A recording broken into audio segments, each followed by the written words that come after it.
Today we are going to make chicken tikka boti in a restaurant style. For that, first of all, we will make a brining solution.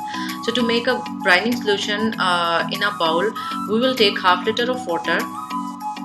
Then we will add half cup of white vinegar, and in the end we will add half tablespoon of salt. We will mix the salt and vinegar into the water. Then we will add half kg of chicken boneless and add it into the brining solution. We will leave it there for 10 minutes. We will mix it well, and after 10 minutes we will take out all the chicken from the brining solution and we will put them in a colander so that extra water drips out. After that, I am going to make a paste of ginger, garlic and green chilies.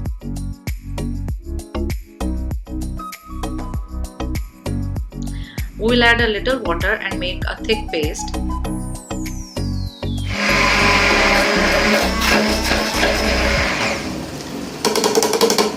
You can make a paste with the help of hand blender. Now add 2 tablespoons of oil,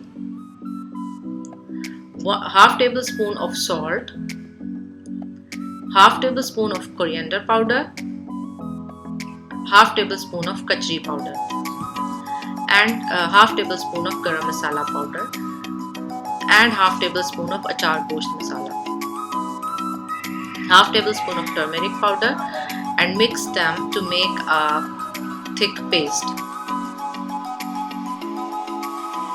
So I have added half cup of yogurt and again I am mixing it. Now add the chicken pieces into the paste and coat the paste on all the chicken pieces equally with the help of your hands. Now put these chicken pieces for marination in the refrigerator for 2 to 4 hours. It's up to you. If you don't have much time, you can even marinate even for 1 hour.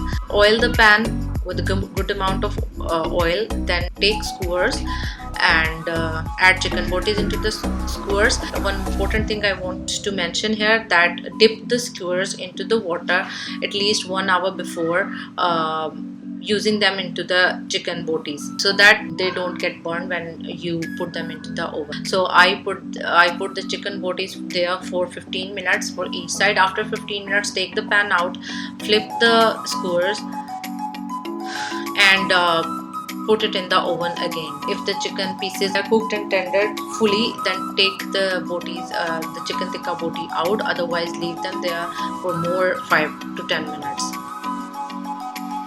So in the end, we will smoke with the charcoal piece to add the flavor of barbecue.